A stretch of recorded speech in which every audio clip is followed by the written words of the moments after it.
wabarakatuh. Alhamdulillahi rabbil alamin. Nahmaduhu wa nasta'inuhu wa nastaghfiruh wa na'udzu billahi min syururi anfusina wa min sayyiati a'malina. Man yahdihillahu fala mudilla lahu wa man yudlil fala hadiya lahu.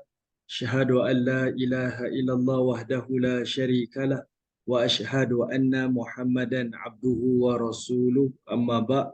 Alhamdulillah, pertamanya kita syukur pada Allah Subhanahu wa taala di atas kesempatan yang Allah izinkan kepada kita pada pagi ini. Sekali lagi kita dapat bertemu di dalam majlis ilmu.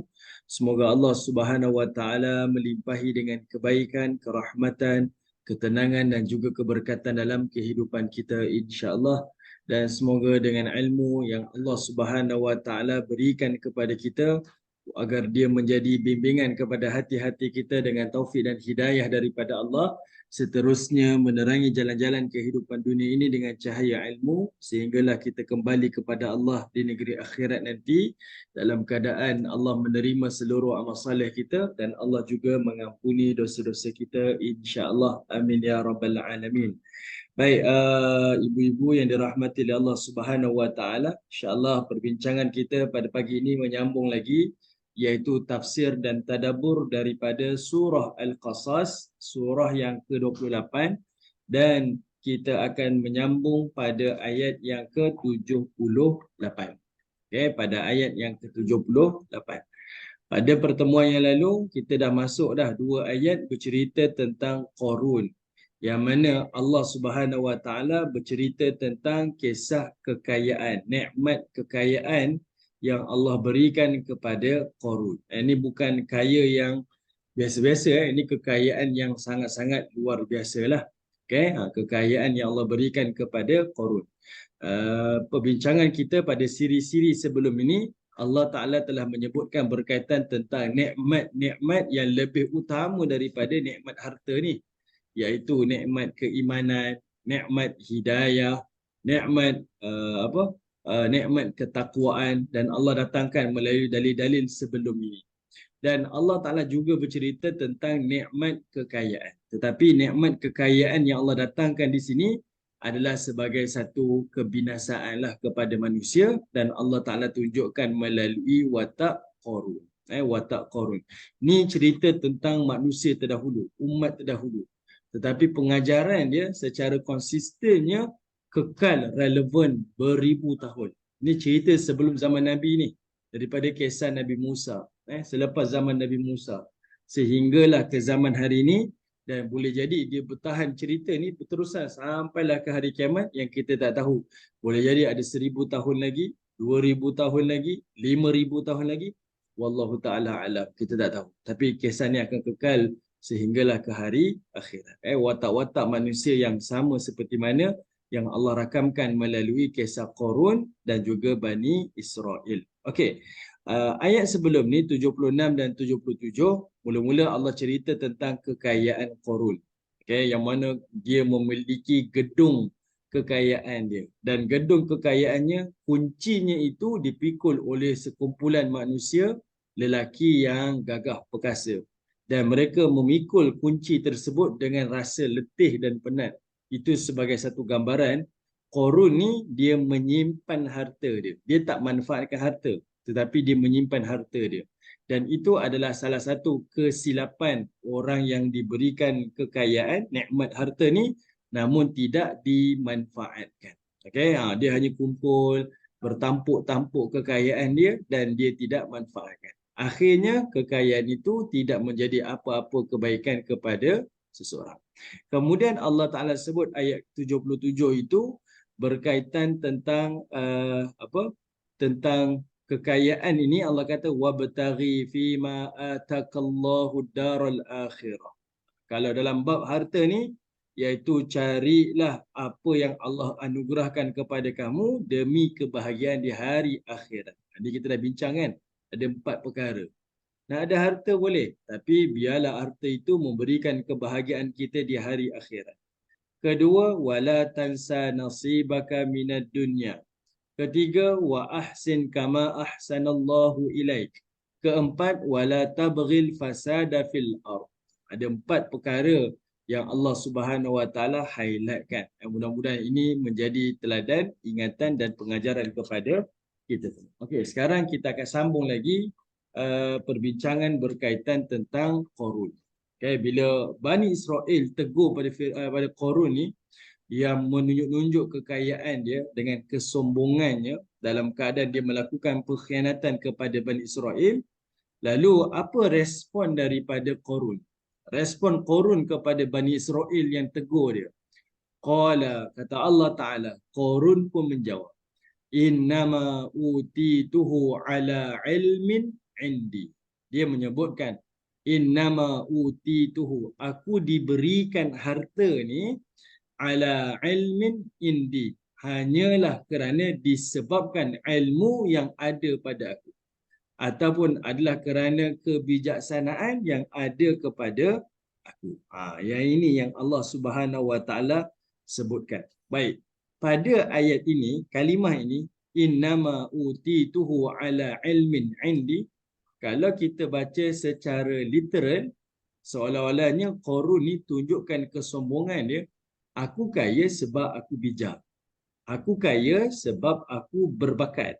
Aku kaya sebab aku pandai berbisnes. Lebih kurang macam itulah. Itu yang disebut secara literal.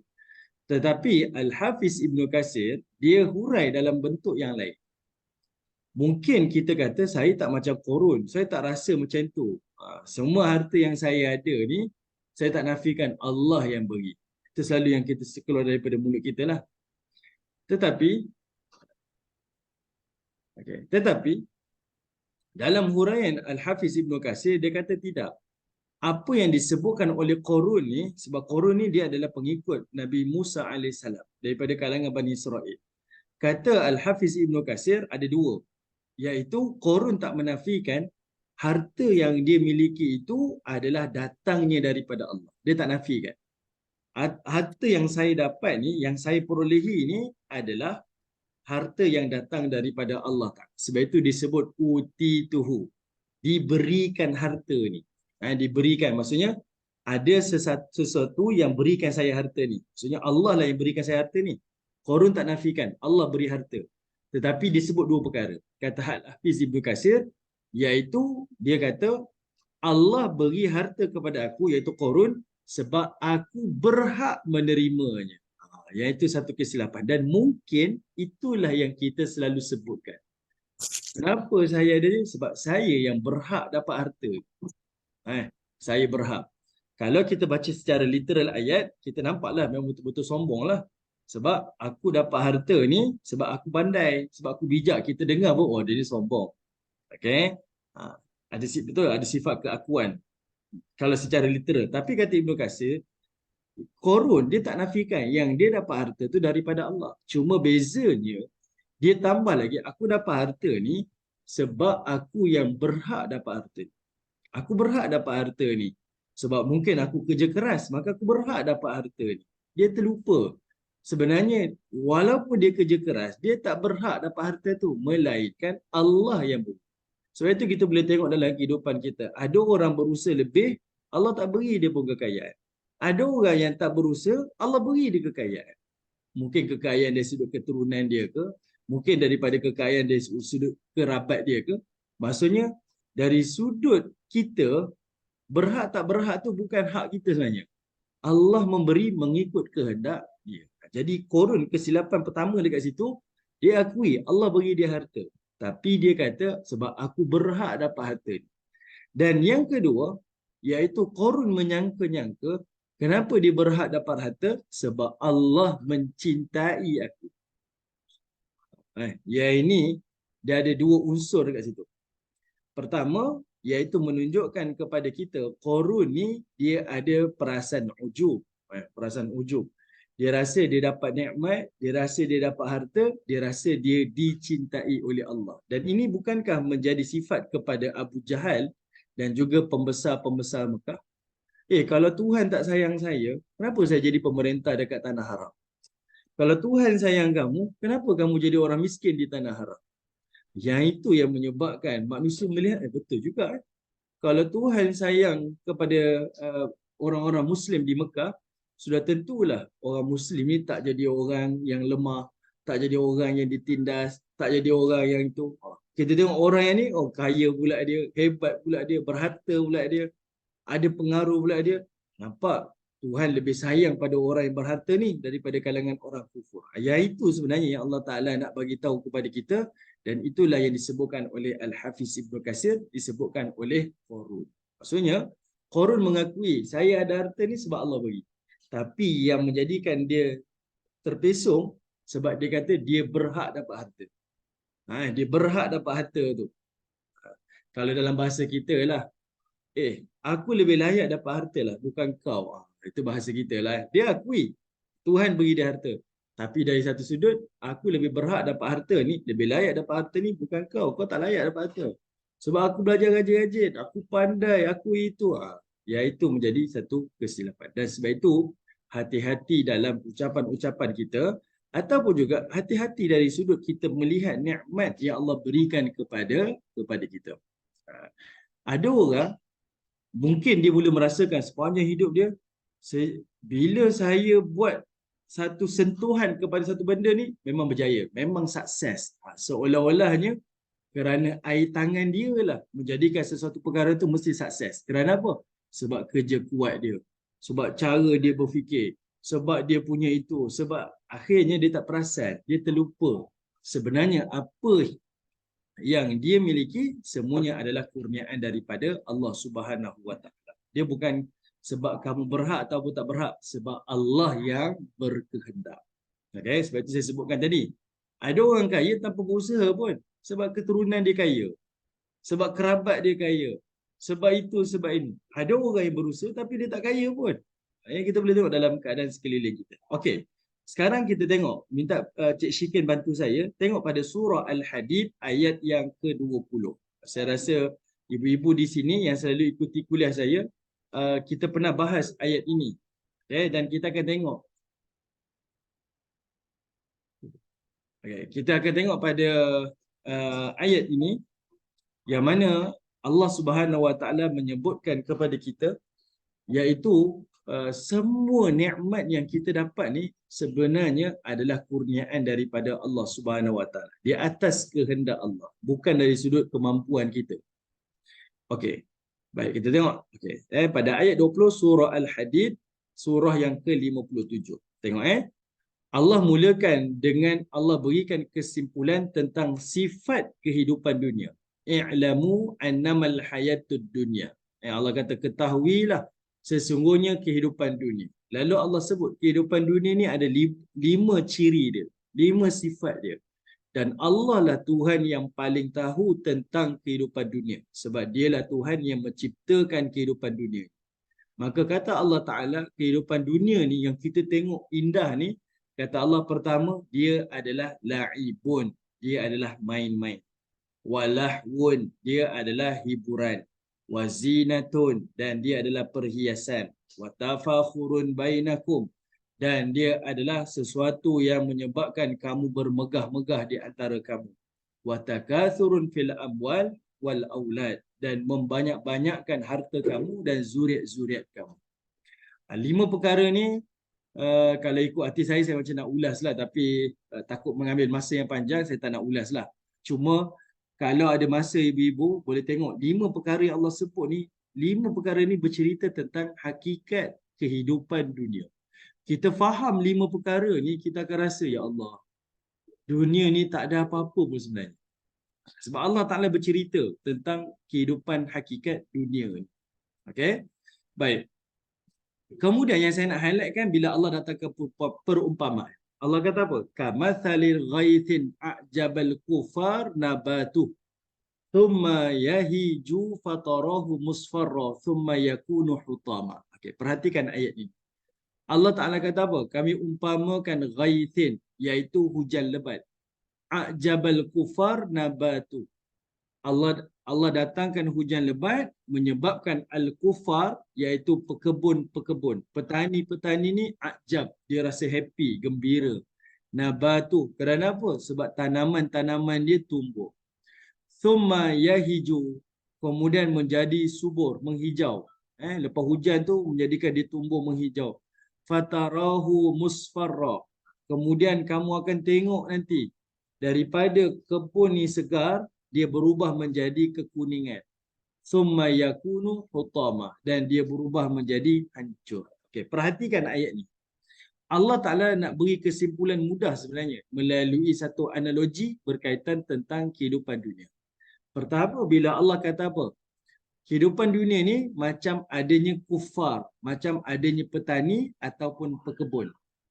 Petani dan pekebun ni, bila dia nak hasilkan satu tanaman, maka sudah tentulah petani dan pekebun ni akan cari biji benih yang terbaik.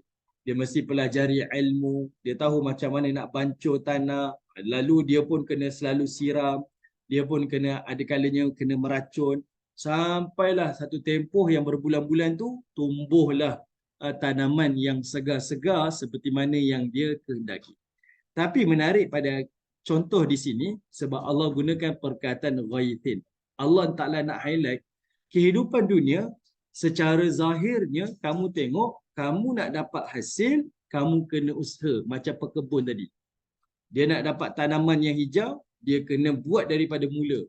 Biji benih, kan? Dia kena tanam, dia kena semai, dia kena siram, dia kena racun, dia kena itu. Berbulan-bulan baru dapat hasil. Tapi tanpa kita sedari, Allah gunakan perkataan ghaithin, hujan. Sebab Allah nak bagi tahu, di zahir mata kamu, pekebun ni dapat hasil sebab usaha dia. Tapi jangan dilupakan, sebenarnya usaha dia tak ada apa-apa pun. Yang menjadikan kebunnya segar, menghijau sebab hujan yang diturunkan. Sebab hujan yang diturunkan. Dan hujan dekat sini sebagai satu signal, isyarat daripada Allah. Semua yang kita dapat dekat dunia ni bukan usaha kita. Tetapi sebenarnya ada campur tangan daripada Allah Ta'ala. Sebab tu saya suka bagi contoh. Kalau ada orang berkebun di kawasan padang pasir, macam nak rak dia berkebun. Siang malam dia menanam, siang malam dia menyiram, siang malam lah dia buat macam-macam. Boleh tumbuh ke pohon ataupun daun-daunan di kawasan padang pasir yang tak ada hujan ni? Sudah tentu takkan tumbuh. Sudah tentulah takkan keluar apa-apa hasil pun. Tapi bila Allah turunkan hujan, barulah tumbuh dan menghijau. Boleh dapat sesuatu dekat situ? Allah nak tunjukkan kepada kita. Bukan sebab usaha kamu dapat hasil. Sebenarnya bila Allah beri baru kamu dapat hasil. Kalau Allah tak beri, kamu tak dapat apa-apa. Yang itu Allah ingatkan kepada manusia. Dan setelah Allah berikan kepada kamu nikmat, Allah turunkan hujan, jadi kebun kamu menghijau. Tapi nak dapat tu kebun menghijau tu, kita tak nafikanlah adanya usaha-usaha daripada manusia. Okay? Daripada usaha-usaha manusia. Tapi daripada dia hijau, nak berubah menjadi kekuningan dan dia hancur, dia berlaku secara sekelip mata. Kita baru je tanam, nampak pokok kita ni berbunga. Nampak pokok kita ni dah berbuah dah. Tapi untuk dia rosak, dia boleh berlaku serta-merta. Baru tinggal 2-3 hari. Sebab kita ni pergi travel, tak siram. Tengok-tengok balik dah kuning dah. Tengok-tengok dah mati dah. Allah nak ingatkan, dunia seperti itulah. Okay? Kamu dapat hasil dunia ni bukan sebab kamu sebenarnya. Bukan sebab kamu. Tetapi sebab adanya pemberian kurniaan daripada Allah Subhanahu Wa Taala. Dan Allah ingatkan kepada kita, waktu kamu nikmati kehidupan dunia ni, Allah boleh tarik nikmat tu serta merta. Macam kebun yang subur, tiba-tiba jadi kuning, tiba-tiba hancur. Dia boleh berlaku sekelip mata. Dan macam mana nikmat ni Allah boleh datang sekelip mata? Sama ada Allah datangkan musibah ataupun Allah tarik kenikmatan dunia ni dengan mematikan kita. Benda urgensi, contohnya kematian. Kita takkan berhenti lah, kita cepat. Kita tekan minyak bagi sampai cepat sebab kita nak sembahyang dan baik. Tak tolong Puan Siti Awal. Kita nak tengok kan. Jadi perjalanan kita mesti ada matlamat. Kalau kita jalan makan angin, tak ada apa-apa.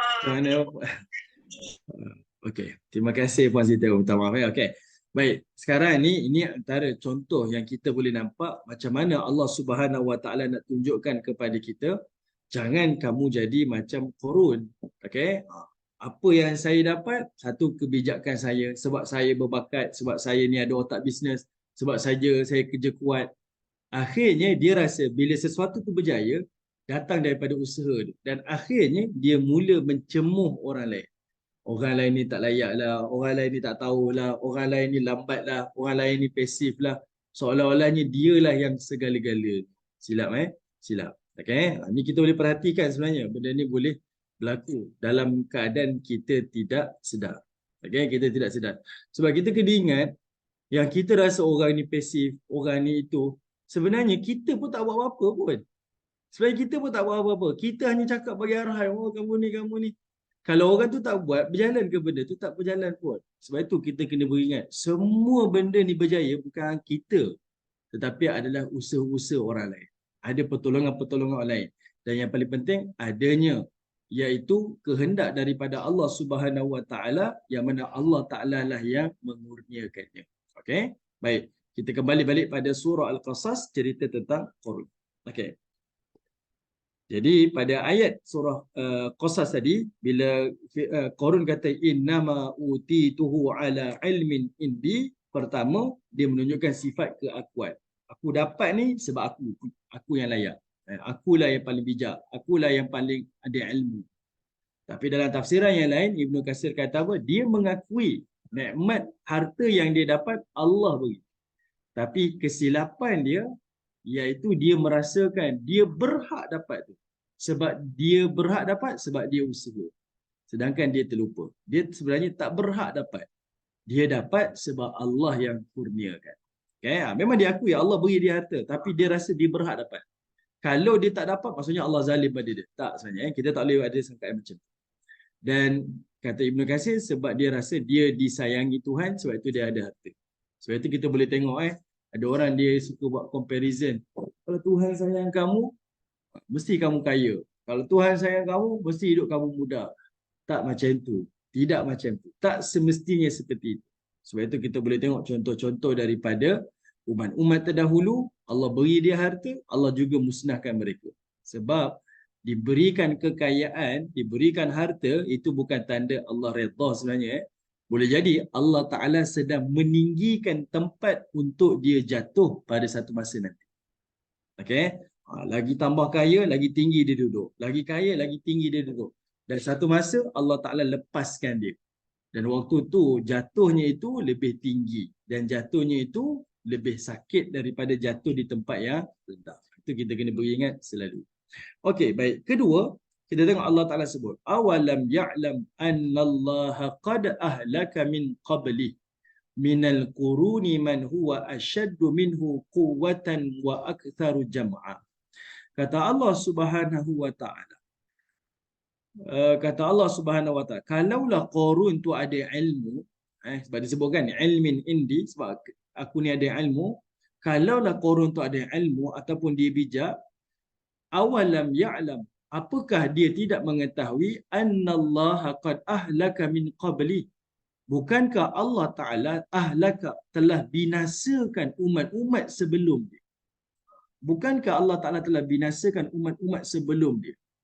Minal qurun, daripada umat-umat yang terdahulu. Man huwa asyaddu minhu, yang mana umat dahulu tu lebih kuat daripada Qarun. Wa aktharu jam'a, dan lebih kaya daripada Qarun. Ni Allah Ta'ala jawab. Kalau kita tengok dalam ayat ni, bila Qarun cakap je, utituhu ala ilmin indi, Allah Ta'ala terus respon segera. Allah terus jawab.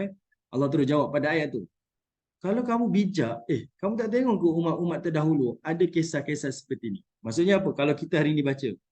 Bila kita baca ayat ni, kita kena flashback waktu silap. Antaranya kisah Qarun. Qarun pun dibinasakan oleh Allah. Masa Qarun buat perangai ni, ada tak umat sebelum dia? Ada juga umat yang telah dibinasakan oleh Allah Subhanahu wa Ta'ala. Okay? Jadi, bila kita buat sesuatu yang mengingkari perintah Allah, kita buat sesuatu yang menafikan kekuasaan Allah Ta'ala, kita kena datangkan teladan-teladan daripada kisah-kisah terdahulu. Hari ini kita rasa kaya, kita rasa saya tak perlukanlah benda ni, saya tak perlulah benda ni, saya tak perlulah beribadah. Allah ingatkan, ni bukan cerita dengar-dengar. Kamu tengok umat-umat terdahulu, berapa ramai yang dah dibinasakan. Berapa ramai yang telah Allah Ta'ala hancurkan. Okey? Macam-macam lah Kalau kita hari ni di negara kita, kita tengok berapa ramai dulu dia kaya raya, hari ni masuk mahkamah dah. Setinggi, sepandai-pandai tupai melompat, akhirnya jatuh ke tanah jua kan. Macam mana dia kumpulkan harta, akhirnya mati juga. Yang ini contoh-contoh untuk kita. Jadi kita yang melalui kehidupan kita ni, fikir-fikirkan dan sentiasa lihat-lihat kepada orang lain supaya kita tak melakukan kesilapan di dalam kehidupan kita. Okey, sekarang ibu-ibu yang dirahmati oleh Allah Ta'ala, kita datangkan contoh. Ada tak orang yang sangat kaya, lebih kaya? Ada. Kita tengok dalam surah kita tengok pada surah Az-Zumar, surah 39. Tengok pada surah Az-Zumar, surah 39. Kita pergi kepada ayat yang ke-47. Surah 39, ayat 47.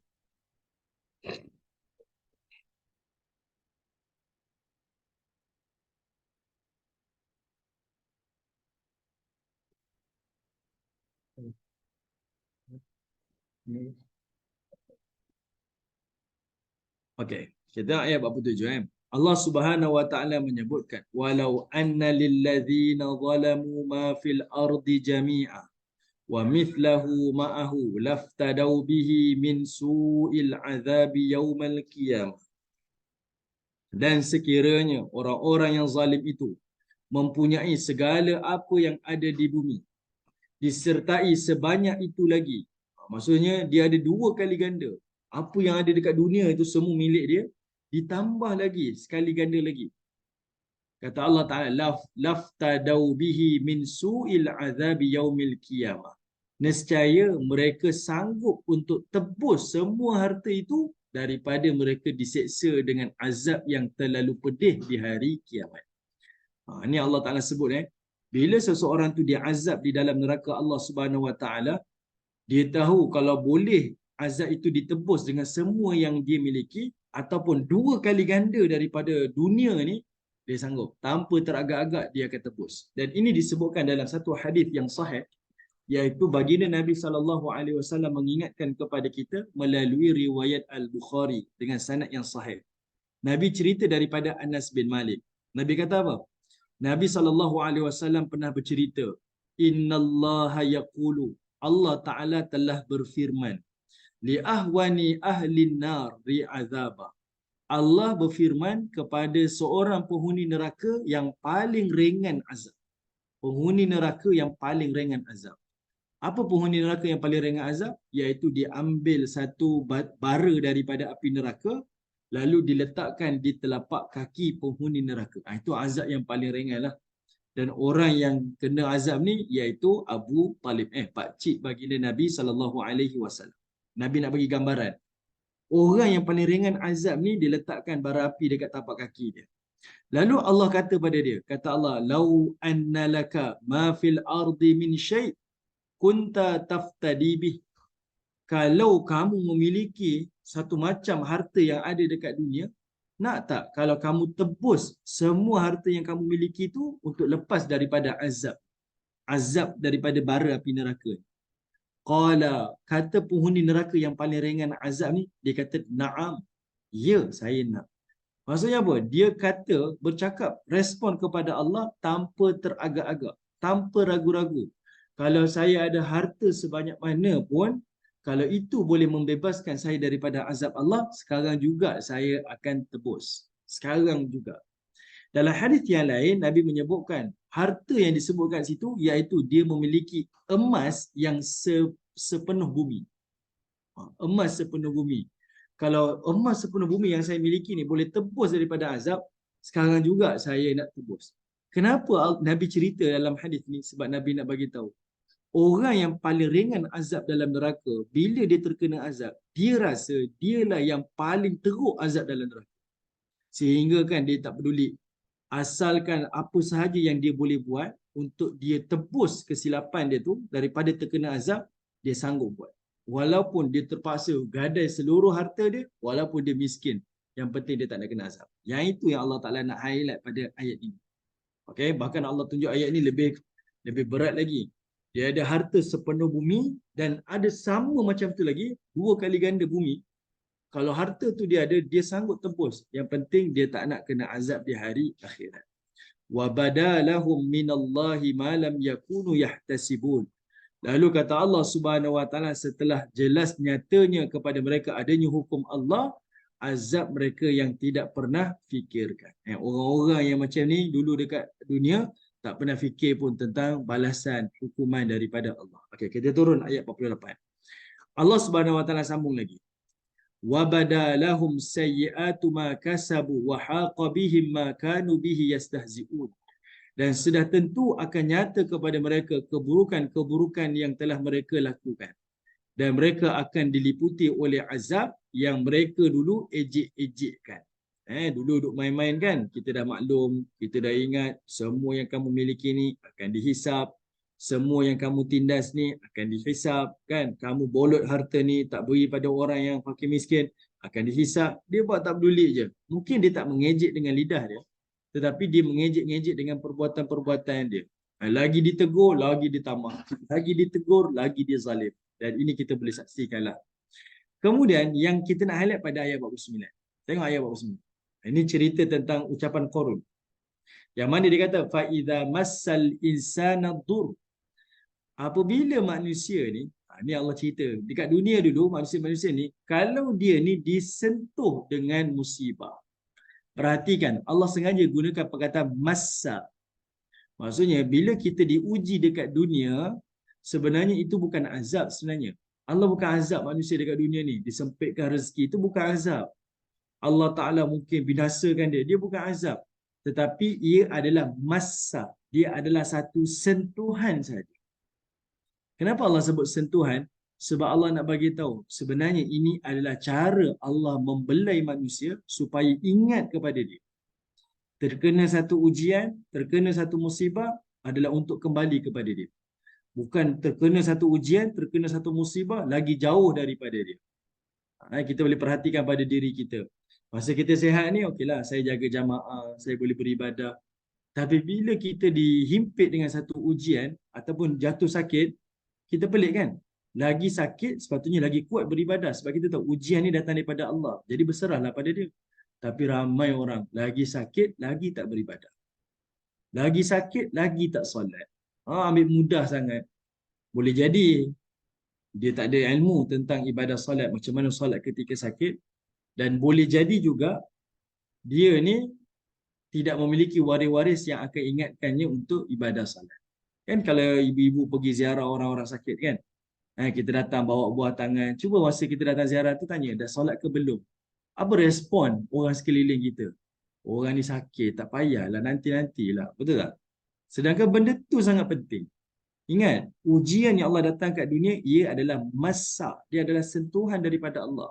Yang Allah Ta'ala sedang ingatkan kepada kita, wake up call untuk kita kembali kepada dia. Meminta dan merayu kepada dia. Okay? Ini cara Allah Ta'ala. Sebab itu Allah gunakan perkataan masa. Ujian-ujian ini adalah sentuhan.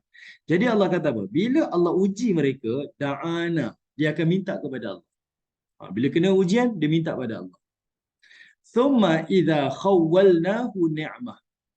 Tapi kata Allah Ta'ala, apabila kami berikan kepadanya nikmat, kami berikan kepadanya satu kurniaan, minna, Allah sebut daripada kami ni, kami yang bagi ni. Qala innama utituhu ala ilm. Sama ucapan macam Qarun juga. Mereka akan kata, aku diberikan ni sebab ilmu aku. Aku dapat ni sebab ilmu aku. Dia cakap dengan kesombongan dia. Ada dua tafsiran, samalah macam cerita Qarun tadi tu. Satu, dia ada sifat keakuan. Apa dia dapat? Aku. Sebab aku, bukan sebab Tuhan.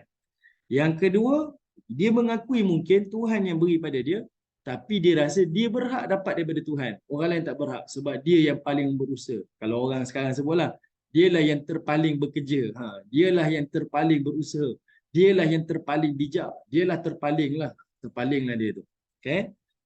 Konon-konon macam itulah. Allah Ta'ala ingatkan kepada manusia. Biasa kan? Bila kena ujian, kembali pada Allah. Dapat nikmat, lupa kepada Allah Ta'ala. Sebab itu kalau kita tengok dalam kehidupan kita, yang paling mikro dalam kehidupan kita, kita buat. Sebelum makan, memang kita baca doa makan. Duduk dalam keluarga, siapa panggil anak-anak kita ke cucu-cucu kita, baca doa. Baca doa. Kita nak makan kan, baca doa. Tapi lepas makan, baca doa. Seorang-seorang bangun. Main bangun je kan, lepas makan, masing-masing bangun sendiri. Tak ada pun kita kata, kita dah habis makan dah. Nak baca doa. Ada ke? Along, tolong baca doa. Lepas makan. Tak ada kan? Sebelum dapat nikmat, kita ingat Tuhan. Lepas dapat nikmat, jarang kita ingat Tuhan. Yang itu Allah ingatkan kepada kita pada ayat-ayat seperti ini. Okay? Alright. Ini antara yang Allah Ta'ala ingatkan. Bal hiya fitnah walakinna aktsarahum la ya'lamun. Kata Allah Subhanahu Wa Ta'ala, pemberian nikmat itu adalah ujian. Fitnah. Fitnah di sini bukan dalam konteks bahasa Melayu. Fitnah dalam konteks bahasa Arab luas. Ujian, musibah, dan apa sahaja itu disebut sebagai fitnah. Okay?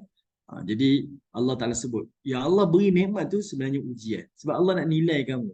Waktu kamu duduk di tempat yang paling bawah, kamu ingat Tuhan. Tapi duduk di tempat yang atas, waktu itulah terbukti siapa diri kamu yang sebenarnya. Walakin akan tetapi aktsarahum la ya'lamun. Majoriti manusia tak tahu pun hakikat.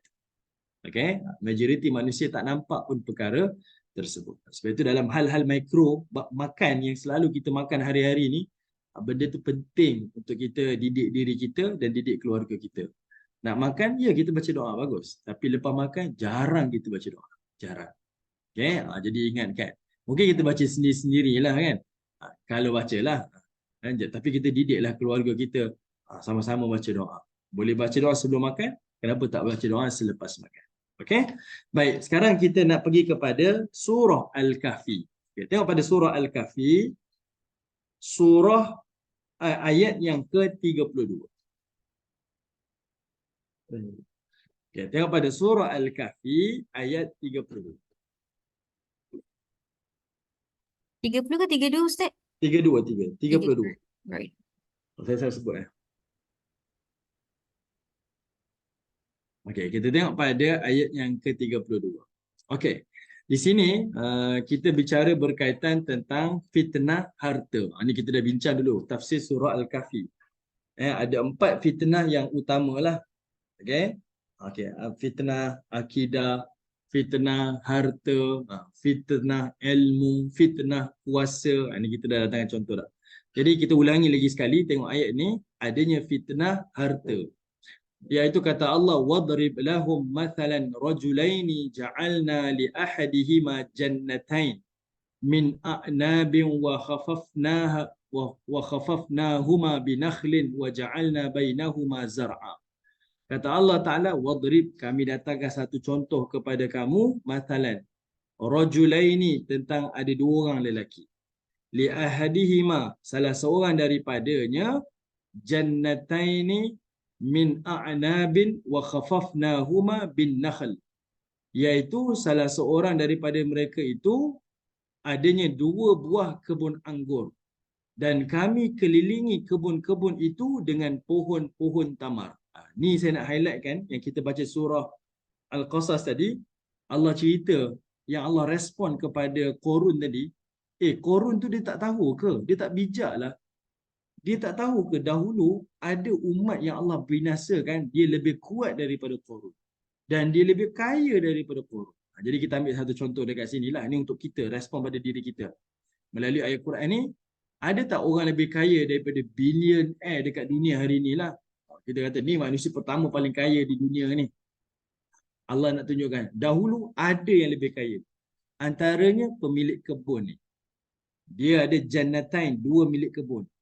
Kebun dia itu dikelilingi dengan, iaitu binakhl, iaitu kebunnya itu dikelilingi dengan pohon-pohon tamar. Kebun yang dia ada adalah kebun anggur. Yang kelilingi kebun anggur itu adalah pohon tamar, pokok tamar. Cuba kita bayangkan, dan saya rasa saya dah sebut dulu. Buah anggur ni adalah buah yang tumbuh di iklim sejuk. Buah tamar ni buah yang tumbuh di iklim panas. Jadinya bila Allah Ta'ala sebut dia ada kebun anggur yang dikelilingi dengan pohon tamar, kita dapat satu gambaran dah. Dia ni kaya bukan kebun macam rumah kita. Dia bukan macam kebun di kampung kita. Dia punya kebun ni merentas benua. Sebab apa? Sebab dia punya kebun tu dikelilingi dengan buah yang beriklim panas. Sedangkan kebun dia tu adalah buah yang iklim sejuk. Boleh nampak? Boleh faham tak? Maksudnya, dia punya kebun ni, kalau istilah hari ni lah, bisnes dia ni memang bisnes yang kaya raya lah. Dia multinational company lah ni. Dia pemilik dia pemilik. Allah datangkan contoh dia ni adalah pemilik kebun tu. Okay, orang yang memiliki kebun tu, bukan orang yang bekerja di kebun tu. Kalau hari ni kita kata saya kerja dengan company yang multinational company ni, kita dah calang-calang dia ni orang kerja international business punya company dia boleh kerja hebat. Dia bekerja pun kita rasa dia kaya dah, hebat dah. Bayangkan kalau dia pemiliknya. Kita boleh bayangkan lah. Jadi macam mana Allah Ta'ala nak tunjukkan. Jadi ada tak orang lebih kaya? Ada, ini contoh dia. Jadi kata Allah Subhanahu Wa Ta'ala, وَجَعَلْنَا بَيْنَهُمَا زَرْعًا. Lagi kaya sebenarnya. Dan di antara kebun ni pula ada tanaman-tanaman yang lain. Boleh jadi ada kebun jagung. Boleh jadi ada kebun macam-macam jenis lah. Benua ni luas. Jadi tanaman pun luas. Buah-buahan luas. Bukan dua jenis tanaman tapi pelbagai jenis tanaman. Nampak kekayaan dia. Okey, sekarang Allah Ta'ala sebut. Kiltal jannatain atat ukulaha wa la tadhlim minhu syai'a. Kedua-dua kebun itu mengeluarkan hasil. Okey? Dan tidak mengurangi sedikit pun daripada hasil tersebut. Maksudnya Allah nak bagi tahu kebun ni dia bukan sekadar luas je, berhektar-hektar, tapi dia ni betul-betul berhasil. Okey? Di negara kita ada seorang tokoh ni, dia memiliki tanah sahaja, tak tahulah ada hasil ke tidak. Tanah sahaja iaitu sebesar 2 negeri Pulau Pinang. Tanah milik dia saja. Yang sebesar negeri Pulau Pinang. Dia ada dia ada tanah sebesar 2 negeri Pulau Pinang, iaitu nilai dia 250,000 hektar. Keluasan harta tanah dia saja. Dia belum cerita company dia, belum cerita lagi yang lain-lain lah. Itu tanah sajalah. Okey. Baik. Kemudian Allah Ta'ala kata, dia ni kebun dia ni yang luas ni semua berhasil.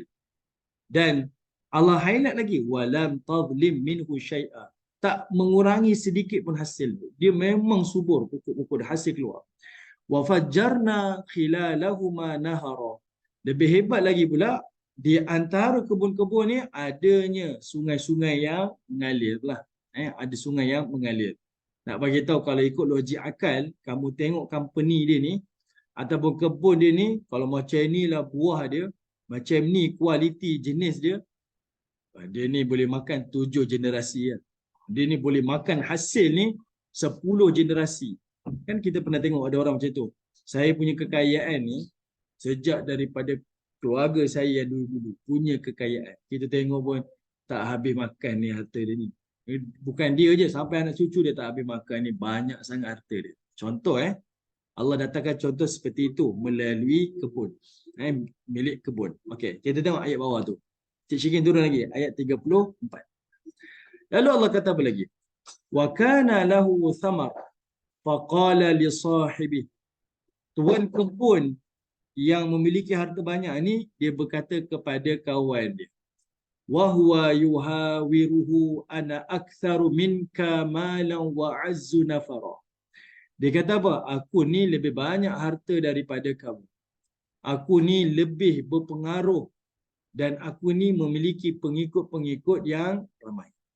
Ini menunjukkan isyarat harta dia saja ni bukan cerita pasal kekayaan harta je, tapi dia ada kekayaan yang mengikori dia lah.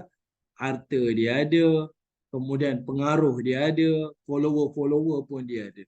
Benda ni mengikutlah. Maksudnya kalau dia ada tanah yang hebat macam ni, kebun bisnes hebat pun, kita rasa dia dah hebat dah. Sekarang ni mengikori benda-benda yang lain, nikmat-nikmat yang lain tu mengikori. ada pengaruh, kan? Dipandang mulia, ada pengikut pula, ada orang yang bekerja dengan dia. Ini bukan sebarang lah. Allah nak tunjukkan betul-betul hebat. Saya datangkan satu contoh. Dulu masa kita hurai ayat ni, saya datangkan satu contoh. Saya dengar ada satu band dekat Malaysia ni, band music lah, dengar dekat radio lah. Dia cerita lah, dia nak buat satu konsert. Dan band ni dah kekal dekat Malaysia ni 30 tahun lebih. Kalau masa disebut tu saya dengar, tak silap saya, lebih kurang maksud dia dah lama dah. Dia cakap, band ni dah lama dah. Band ni dah lama dah. Kita punya peminat kita dah Malaysia, Singapura, Brunei, Singapura. Oi, merata lah. Dia tu merata dah. Kita punya peminat ramai dah. Jualan album kita dah ratus ribu dah. Dah pernah hit dah dulu dia tu. Dia tu kalau saya buka konsert, tiket jualan ni kejap je. Tak sampai beberapa minit habis, sold out. Dia nak cerita dia punya band tu kekal macam tu. Punya ramai peminat, orang tak sabar-sabar. Kan? Allah nak bagi contoh macam itulah ucapan si Fulan ni. Bila dia tengok kebun dia ada hasil, yang hasil tak pernah berhenti-henti. Ada sungai pula, dia tahu. Kita punya kebun ni kalau tengok dari sudut pengalaman kita, memang takkan rosak. Sebab apa?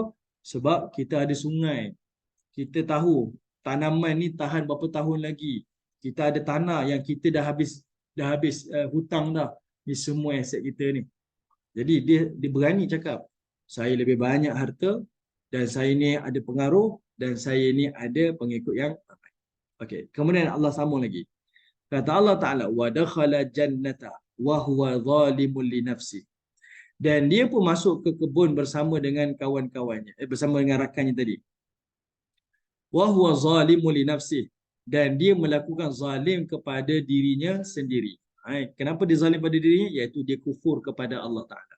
Kawan dia seorang lagi tu beriman kepada Allah tapi tak dapat hasil macam dia. Dia ni kufur kepada Allah tapi Allah beri nikmat besar pada dia. Lalu dia kata apa? Qala, lalu dia pun berkata, ma azunnu an tabida hadhihi abada. Dia kata apa? Ma azunnu, aku tak fikirlah, aku tak rasalah, aku ikut pengalaman akulah, mengikut data akulah, an tabida hadhihi abada.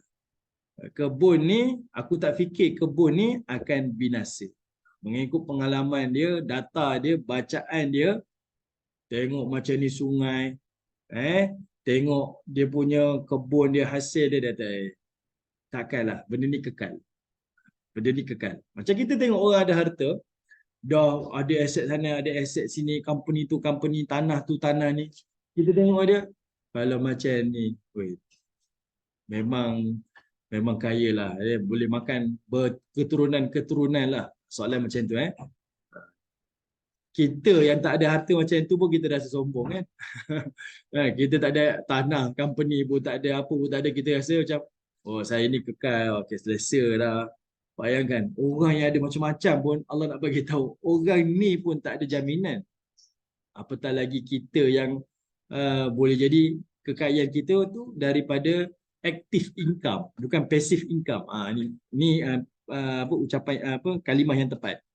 Allah nak tunjukkan dia ni kaya, dia ni adalah daripada passive income, bukan active income. Active income ni dia kerja baru ada. Dia tak kerja dia tak dapat. Tapi orang ni kaya dia dah passive income. Kebun dia tu dah jalan sendiri dah. Dia punya bisnes dah jalan sendiri dah. Sungai tu dah ada sendiri dah. Passive income ni orang nampak tak akan miskin. Okey, sekarang ini kita tengok ayat 36. Cik Syikin minta tolong Cik Syikin. Okey, ayat 36. Allah kata apa? Wa ma azunnu sa'ah qa'imatun wa la irudittu ila rabbi la ajidanna khairan minhu munqalaba. Kata Allah Subhanahu wa taala, dan aku tidak fikir hari kiamat akan berlaku. Dan kalaulah aku dikembalikan kepada Tuhanku sebagaimana kepercayaan kau, dia katalah kalau tengok macam ni nikmat ni, kiamat tak ada lah. Tapi kalaulah aku ni mati nanti kembali kepada Tuhan seperti mana kepercayaan kau, dia cakap pada kawan dia lah, macam mana yang kawan ni beriman ni kata ada hari kiamat, dia kata apa? Dengan yakinnya la ajidanna khairan minha munqalaba. Aku akan dapat tempat yang lebih baik daripada ini. Kenapa? Sebab ulang macam cerita Qarun tadi. Sebab dia rasa yang mana dia ni dicintai oleh Tuhan. Sebab itu Tuhan bagi dia harta. Sebab itu Tuhan bagi dia kekayaan. Dia rasa macam tu. Sebab Tuhan sayang dia lah dia dapat harta tu. Sebab Tuhan sayang dia lah dia dapat nikmat tu. Yeah. Jadi dia kata kalau aku mati tak apalah. Kalau kau kata aku mati kan. Aku dapat lebih baik daripada nikmat. Sebab Tuhan sayang aku. Okay. Ini dia rasa-rasa. Okay. Tengok ayat berikutnya. 37. Allah kata apa?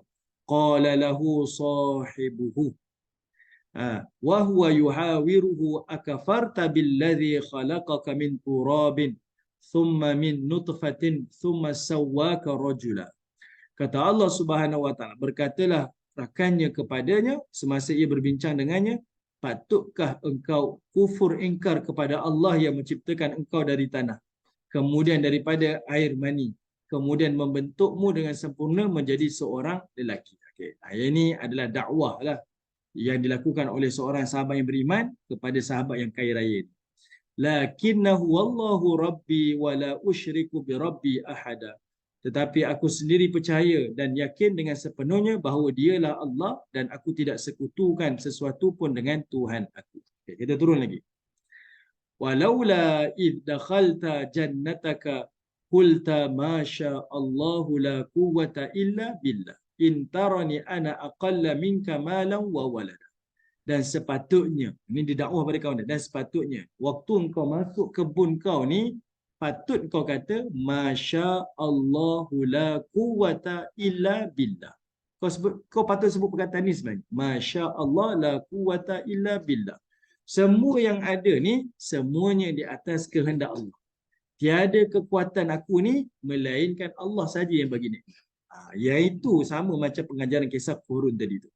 Sepatutnya dengan nikmat yang kita dapat, kembalikan pujian itu kepada Allah dan mengatakan benda ni saya takkan dapat melainkan Allah izinkan. Dan saya tak ada kekuatan pun nak dapat benda ni. Walaupun saya usaha, saya tak nafikan. Saya usaha, saya belajar, saya ni ada bakat, saya ni ada otak bisnes, saya ni kerja rajin. Saya ni tak ada kekuatan melainkan Allah yang izinkan. Kawan ni kata patut kau cakap macam tu. Intarani ana aqalla minka malan wa walada. Kalau engkau memandangku sangat kurang dari sudut harta dan anak berbanding dengan kamu. Okey, turun lagi ayat 40. Allah kata apa? Fa'asa rabbi an yu'tiyani khairan min jannatika wa yursila 'alaiha husbanan minas sama' fatusbiha sa'idan zalaqa.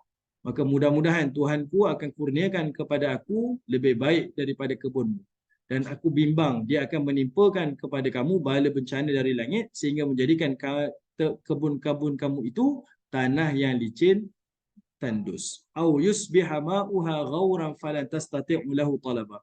Ataupun air kebun itu menjadi kering di telan bumi, maka dengan demikian engkau tidak dapat mencarinya lagi. Ini kalau ibu-ibu baca ayat bawah tu, lepas kawan ni cakap, memang kebun orang kaya ni yang dia tengok hartanya takkan habis ni, boleh makan berketurunan-keturunan ni, Allah binasakan. Dan dia pun termenung. Dia pun termenung, dia tengok. Dia tak sangka melalui data dia, kajian dia, pengalaman dia, dia rasa kebun ni kekal lama.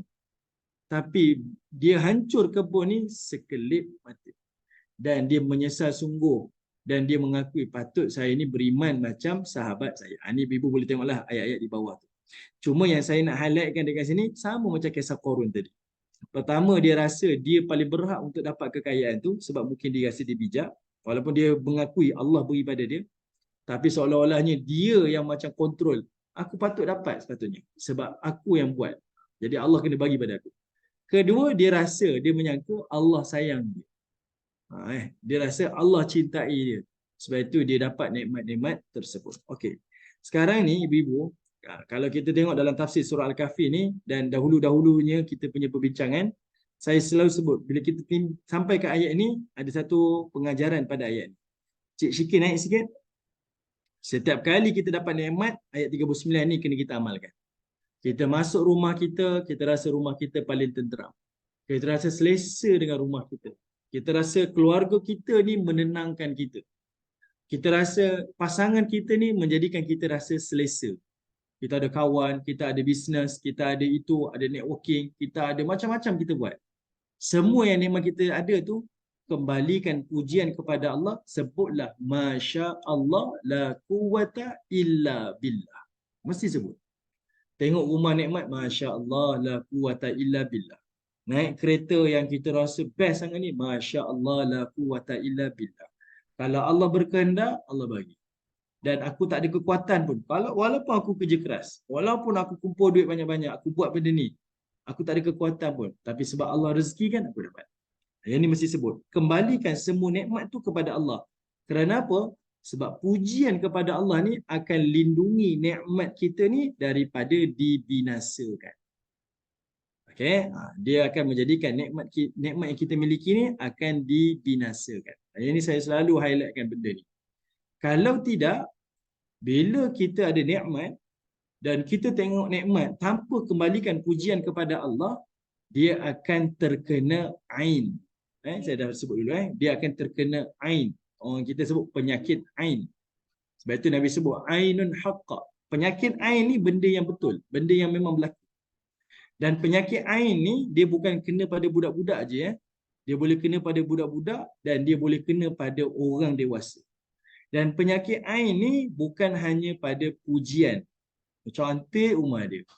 Cantik comel baby dia. Cak bagus dia ni. Pandai dia ni. Kaya raya dia ni. Kena ain nanti. Satu lagi, kejian kutukan pun boleh kena ain. Ini banyak huraian. Jadi, sebab itu bila sahabat Nabi SAW pernah tertimpa sakit kerana dipuji bentuk tubuh dia, dia pun jatuh. Lalu Nabi SAW bagi tahu macam mana nak sembuh daripada penyakit ain ni, iaitu tolonglah doakan keberkatan kepadanya. Maksudnya apa? Puji Allah Ta'ala. Bila tengok seseorang tu dapat nikmat, kita yang tengok orang lain dapat nikmat ni, jangan kata, bagus dia ni, pandai dia ni, bijak. Tapi sebutlah, barakallahu fiik. Mudah-mudahan Allah berkati kamu. Nampak? Kita lindungi si fulan ni, kenalan kita ni, dengan pujian kepada Allah. Mudah-mudahan dengan nikmat yang dia dapat tak menjadi ain kepada dia, tak menjadi penyakit kepada dia, musibah kepada dia. Dan ini adalah salah satu yang diajarkan di dalam agama. Kan dalam masyarakat kita diajar, dapat nikmat jangan tunjuk-tunjuk.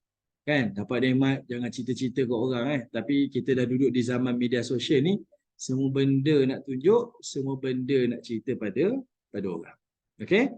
Baik. Sekarang kita balik kepada kisah Qarun. Tengok pada surah Al-Qasas ayat yang ke-78. Okey, ini salah satu contoh. Kita dah tengok. Kalau kita hari ni rasa kaya sikit, sekarang lagi dahsyat kan? Buat dosa pun nak tunjuk. Betul, buat dosa pun tunjuk. Kita dah hilang rasa malu. Kalau kita ingat lagi, masa kita bincang surah Al-Qasas ni, Allah tunjukkan kepada kita, mereka yang berada di sekeliling Nabi Musa ni adalah pemudi-pemudi, gadis-gadis muslimah. Siapa? Kakak Nabi Musa. Kemudian ada dua wanita muslimah. Dua gadis Madian muslimah. Dan satu lagi watak dalam Quran, Allah cerita tentang iaitu Maryam. Ini gadis, bukan wanita. Wanita orang dewasa lah, ini gadis. Dia kategori gadis.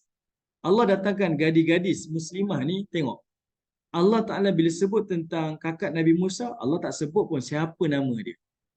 Allah bila cerita tentang dua wanita Madian, Allah tak sebut pun nama dia. Tapi Allah highlight karakter mereka.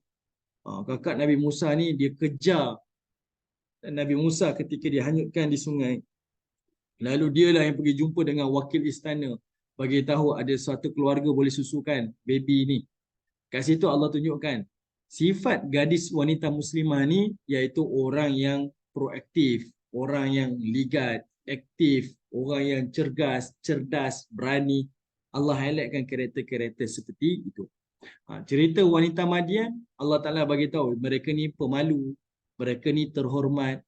Dan itu sebenarnya karakter yang kita kena didik pada keluarga kita, anak-anak kita ni. Sebab tadi Kak Intan sebut, hari ni dosa pun orang tayar. Sebab kita dah tak ada rasa malu. Okay? Kita dah tak ada rasa malu. Semua benda nak tunjuk. Sampai dosa pun kita nak tunjuk. Sedangkan kita perlu hiasi diri kita ni daripada perkara-perkara seperti itu. Benda nikmat pun jangan tunjuk, apatah lagi benda yang mengaibkan. Janganlah kita tunjuk dan sharekan kepada orang lain. Tapi zaman hari ni dah berubah kan. Kerana mengejar viewer dia, nak ratus-ratus ribu, dia nak kejar follower dia, subscriber dia, maka dia sanggup buat apa sahaja. Okey. Baik, sekarang kita tengok wala yus'alu an dzunubihimul mujrimun, kata Allah. Lalu kata Allah Subhanahu wa taala, dan tidaklah orang-orang yang melakukan dosa itu mereka itu akan ditanya tentang dosa-dosa mereka. Wala yus'alu, kata Allah. Orang yang buat dosa-dosa ni Allah tak tanya buat dosa dia. Allah takkan tanya, apakah mereka tu tak dihisap? Tidak, bukan tak dihisap. Tetapi kerana mereka melakukan dosa-dosa tu tak perlu tanya dah. Dan memang mereka tu selayaknya akan dihukum oleh Allah Subhanahu wa taala di hari akhirat. Maksudnya orang macam ni tak perlu tanya dah, memang patut dihukum dah. Okey. Sekarang ni perhatikan, apa dosa yang dia buat sebenarnya? Allah sebut dzunubihim. Perkataan dzunubihim dekat sini Allah tunjukkan dia dalam bentuk plural. Dosa tu bukan zambun. Zambun singular, dosa. Satu dosa, zanbun. Zunubun, di sini guna-guna zunubihim, dosa-dosa mereka. Allah sebut dalam bentuk plural. Artinya, dosa yang dilakukan oleh Qarun ni bukan satu, bukan dua, tapi tiga dan lebih. Apa dosa Qarun ni besar sangat sampai Allah sebut macam tu? Wala yus'alu an dzunubihimul mujrimin. Orang-orang yang buat dosa jenayah ni, tak payah tanya dah lah. Pertama, tengok Pertama, iaitu Qarun ni, ingat saya sebut pada minggu lalu. Dia melakukan pengkhianatan kepada Bani Israel. Bani Israel di zaman itu adalah al-mustat'afin. Orang yang tertindas. Tapi tiba-tiba Qarun jadi kaya raya. Sebab apa? Sebab dia lakukan pengkhianatan. Dia jadi tali barut kepada Fir'aun. Fir'aun nak kuasai Bani Israel. Jadi siapa yang menjadi mata-mata kepada Fir'aun? Qarun. Qarun ni didapat kekayaan tu sebab dia jadi pengkhianat kepada Bani Israel. Jadi pengkhianat. Dia tahu macam mana nak menindas Bani Israel. Jadi dia bagi info, bagi maklumat kepada Fir'aun. Okey. Dan ini kita boleh tengoklah, bila manusia berada dalam keadaan terdesak, dia sanggup buat apa sahaja. Dia mengetepikan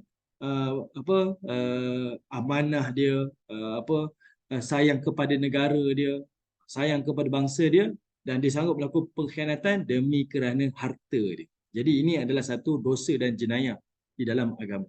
Sebab itu hubbul watan, cintakan kepada tanah air ini adalah sebahagian daripada keimanan kan. Belajar kan, sebahagian daripada keimanan. Tapi bila kita jadi tali barut kepada musuh, kita jadi sekutu kepada pengkhianat, maka kita ni melakukan sebenarnya jenayah. Jenayah dari sudut kehidupan duniawi kita, dan kita melakukan dosa dari sudut agama kita. Okey. Kedua, yang kedua, iaitu Qarun ni tanpa disedari dia melakukan satu lagi dosa, iaitu tidak membayar zakat. Sebab itu nanti kita akan jumpa ayat yang Allah Ta'ala sebut dia ni mengingkari perintah Allah. Apa yang diingkar perintah Allah? Iaitu ada harta namun dia tak mengeluarkan zakat. Okey. Kalau kita tengok di negara lain yang bukan Islam, kita perhatikan kenapa di negara bukan Islam menjadi sebahagian negara maju. Saya tak katalah pandangan saya ni betul. Saya minta maaf lah kalau saya salah. Kalau ada asatidzah yang menonton, mungkin boleh perbetulkan saya. Tapi perhatikan negara-negara yang maju ni, dia dapat pendapatan, income yang tinggi, dan dia juga membayar cukai yang tinggi. Nampak? Dia bayar cukai yang tinggi. Dan cukai ni untuk apa? Dimanfaatkan kepada ahli masyarakat yang lain. Ini bukan ibadah. Tetapi dia adanya pusingan ekonomi dekat situ. Okay? Ada pusingan ekonomi. Saya dapat harta bukan saya je enjoy. Tapi saya juga membayar cukai yang tinggi. Dengan cukai yang tinggi itu, kita dapat bangunkan negara. Kita boleh sediakan infra untuk penggunaan masyarakat. Masyarakat yang susah, orang-orang susah dalam negara ni ada allowance untuk mereka, bantuan-bantuan untuk mereka. Jadi sebenarnya Islam ni buat macam tu sebenarnya. Adanya bayaran zakat, dan zakat tu ibadah. Dan dia adalah kewajipan kepada orang yang berkemampuan. Satu, untuk kita bantu orang susah. Kedua, kita nak bangunkan negara, ahli masyarakat kita. Ketiga, kita nak bersihkan harta kita. Keempat, kita nak timbul rasa cinta kepada orang-orang fakir miskin. Tapi sayang, negara-negara Islam tak buat macam tu. Bahkan ada yang menipu pula. Nak bayar cukai lebih, bayar zakat lebih pun dia tak nak. Islam tak suruh kita bayar lebih kan, bayar mengikut yang kita dapat. Tapi dia sampai menipu-nipu. Okey, saya tak bayar zakat sebab saya ni, ada je helah yang dia buat. Meletakkan keuzuran. Sebab itu kita tengok kenapa orang yang bukan Islam, negara-negara dia boleh jadi maju. Sebab secara tak sedar, mereka sanggup bayar cukai lebih. Sebab dia tahu, dengan dia bayar cukai lebih tu, negara akan sediakan infra yang bagus. Dan saya tahu, ibu-ibu jangan ingat saya ni pula. Dari sudut ketelusan daripada pemerintah jugalah untuk gunakan bayaran cukai dan sebagainya itu mestilah dengan cara yang paling efektif, efisien, barulah kesan tu, manfaat tu dapat bersama. Ini peranan masing-masing lah. Jadi Allah Subhanahu Wa Taala, okey, Qarun ni Islam ke? Jawapannya ya. Qarun ni adalah daripada Bani Israel. Sebab itu ayat awal-awal masa Allah cerita tentang Qarun ni, iaitu berkaitan tentang Qarun ni adalah daripada Bani Israel. Okey, Qarun ni daripada Bani Israel. Okey, baik. Kemudian, kenapa Allah bayar cash kepada Qarun ni? Hukuman dia cash. Boleh je Allah bayar. Tak apalah, kamu kaya lah dekat dunia ni. Kamu enjoy dululah. Nanti ke akhirat kamu akan diseksa kan. Tapi Allah bayar cash pada Qarun ni sebab dia buat satu lagi dosa yang dia patut untuk dapat balasan secara cash. Rasa-rasa ibu-ibu lah, apa sebenarnya yang Qarun buat? Yang kita punya bacaan, kita tengok dalam teks-teks ayat ni, apa lagi yang dia buat sebenarnya yang menyebabkan menjadi punca dia dihukum serta-merta oleh Allah Ta'ala? Rasa-rasa ibu-ibu, selain daripada dia menjadi pengkhianat, dia jadi tali barut, dia tak bayar zakat, apa lagi dosa yang dia buat sehingga menjadi sebab dia ni dihukum serta-merta? Allah bayar cash dekat dunia, akhirat dia dihukum, dunia lagi pun Allah dah hukum. Rasa-rasanya apa? Menunjuk-nunjuk kekayaan dia, Ustaz. Menunjuk-nunjuk kekayaan ya. Kalau menunjuk kekayaan, ramai orang tunjuk kaya sekarang. Ramai orang tunjuk kaya hari ni. Okey, selain daripada tu, okey, terima kasih Kak Mira. Selain daripada tu, ada lagi cuba. Action. Menunjuk-nunjuk lah tu Kak. Menunjuk-nunjuk lah tu. Siapa lagi? Okey, jawapan dia iaitu dia ini menyakiti orang fakir miskin. Dia menyakiti orang-orang fakir miskin. Menunjuk tu satu perangai dah. Simpankan harta bertampuk-tampuk tu tanpa dimanfaat pun, itu satu masalah dah. Jadi tali barut, jadi pengkhianat, satu masalah dah. Tak keluar zakat, satu masalah dah. Yang lebih dahsyat, dia ni menindas dan dia ni menyakiti fakir miskin. Orang-orang fakir miskin daripada kalangan Bani Israel yang susah ni, mereka tindas, disakiti melalui perbuatan-perbuatan daripada Qarun. Yang itu menyebabkan dia dihukum serta-merta. Okey, baik. Kemudian kita tengok ayat lain. Kalau kita baca dalam tafsir, dia hurai panjang lagi lah.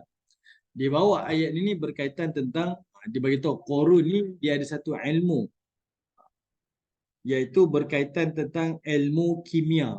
Kalau disebut dalam ni dia ada ilmu kimia. Ilmu kimia ni maksudnya dia adalah sebahagian daripada ilmu sihir lah. Dia ada satu kelebihan. Sebab dia duduk zaman tu kan, zaman Firaun ni, dia ada satu kelebihan. Jadi Al-Hafiz Ibn Katsir bawa satu dalil daripada Quran dan juga hadis berkaitan tentang teguran Allah Subhanahu Wa Taala kepada mereka-mereka yang ada watak-watak macam ni. Seolah-olahnya dia tak perlukan kepada Allah Ta'ala, dia boleh buat apa yang dia rasa dia nak buat, dia buat. Jadi Qarun ni dia rasa dia ada harta, dia boleh itu, dia boleh ini. Dia rasa saya tak perlukan Tuhan dah sebab saya dah memiliki segalanya. Okay? Adalah hurai-hurai kat sini, saya tak nak baca lah. Okay? Tapi nak bagi nampak je perangai Qarun ni yang menjadikan dia ni dihukum oleh Allah Ta'ala yang saya sebutkan tadi tu. Dosa-dosa yang dia telah lakukan. Okey, baik, sekarang kita tengok ayat 79. Allah Subhanahu wa taala menyebutkan fa kharaja ala qaumi fi zinati. Maka Qarun ni dia telah keluar kepada kaum dia. Dia keluar depan kaum dia fi zinati, dalam perhiasan-perhiasan dia, dengan kemegahan-kemegahan dia. Okey. Baik. Hari yang dia keluar bersama dengan harta-harta tu, hari itulah hari akhir dia hidup. Hari itulah hari yang dia akan dihancurkan oleh Allah Ta'ala dengan ditenggelamkan di dalam bumi. Hari yang dia keluar dengan kebanggaan dia. Baik, kalau kita tengok dekat sini, apa perhiasan dia bawa? Perhiasan dekat sini bukan sekadar dari sudut harta dia, tapi dia juga dengan, mungkinlah dia keluar tu dengan rupa paras dia. Ayah dia dah banyak harta kan, mungkin dia buat pembedah plastik, tak sebutlah ini saya tambah je. Tapi nak tunjukkan perhiasan, apa sahaja, dengan ketampanan dia, dengan pakaian dia, dengan hiasan-hiasan pada pakaian dia, alat-alat solek dia, ataupun gelang-gelang dia, segala macam lah, apa saja bentuk perhiasan. Dari sudut kesempurnaan dia, dari sudut pengaruh dia, follower dia, pekerja-pekerja dia, bodyguard-bodyguard, semua dia tayang. Semuanya di hadapan kaum dia. Benda ni lah yang kita sebut tadi, dia keluar dengan kesombongan dalam keadaan dia menyakiti orang yang tertindas. Sebab apa? Bayangkan, Bani Israel ini orang susah, orang yang ditindas, yang ditekan oleh Firaun dan bangsa Kibti. Tiba-tiba si Qarun yang kaya raya ni keluar tunjuk-tunjuk harta dia. Dia tak bantu pun, tapi dia tunjuk-tunjuk. Bukankah itu menerbitkan rasa marah, rasa benci dan rasa sakit hati pada orang-orang miskin ni melihat apa yang dimiliki oleh Qarun. Dan apatah lagi disebut, saya dapat ni sebab saya berhak, kamu ni tak berhak. Ini perkataan-perkataan yang menyakiti orang-orang fakir miskin. Sebab itu Allah hukum dia dengan hukuman yang cash. Di dunia lagi dia terus dihukum oleh Allah Ta'ala. Dan kekayaan Qarun ni boleh jadi kalau dia berbelanja, dia belanja tak tengok harga lah. Kita kalau nak belanja, kadang tengok harga kan, kadang banding-banding harga. Supermarket ni mahal sikit je pun, 10 sen, 20 sen, tapi kita mahalnya lah, kita cari supermarket yang lain. Tapi sebabkan dia kaya, mungkin dia berbelanja tak tengok dah harga. Apa yang dia nak, dia tunjuk, dia dapat. Dia kaya semualah. Boleh jadi macam itulah keadaan Qarun yang Allah Ta'ala nak highlightkan kepada kita. Jadi dia keluar dengan kekayaan-kekayaan dia. Dan kita tengok ayat ni betapa relevannya cerita daripada sebelum zaman Nabi SAW, berlaku zaman Nabi Musa, relevan pada hari ni. Kita tengok watak ni ada dalam kehidupan kita. Watak ni ada dalam kehidupan kita. Iaitu berapa ramai hari ni orang duk menayang harta melalui media sosial dia. Tunjuk kereta saya. Ni kereta pertama saya beli dulu. Yang ni kereta kedua saya. Ni kereta ketiga saya. Ini rumah saya. Ini isteri saya. Ini semua tunjuk. Semua tunjuk. Kita tak tahulah isi hati masing-masing. Tapi dari sudut konteks ayat ni sesuai sebenarnya. Sepanjang zaman. Relevan. Memang manusia ni bila dapat, lalu dia pun menunjuk-nunjuk apa yang dia miliki. Okey. Sekarang ni, pada ayat 79, ada satu pengajaran sebenarnya. Bila kita tengok dalam cerita ni, okey.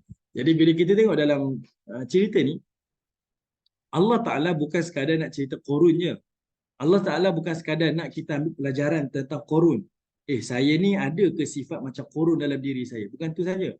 Tapi Allah nak juga bercerita tentang orang yang berada di keliling Qarun. Orang yang berada di keliling Qarun, iaitu daripada kalangan Bani Israel. Macam mana orang Bani Israel respon dengan perbuatan Qarun? Dan itu yang kita pun nak jadikan pelajaran pada kita. Mungkin saya ni tak kaya macam Qarun, tapi macam mana orang mukmin respon bila tengok orang lain kaya raya? Ini pelajaran dekat sini. Iaitu Allah kata, qala allazina yuridunal hayatad dunya. Kata Allah Ta'ala, telah berkatalah orang-orang yang ada keinginan kepada kehidupan dunia dia. Jadi kita macam itulah. Kita tak kaya macam Qarun, tapi kita tengok orang kaya. Kita tengok dekat media sosial. Selebriti ni macam ni lah dia pakai. Selebriti ni kereta ni lah dia pakai.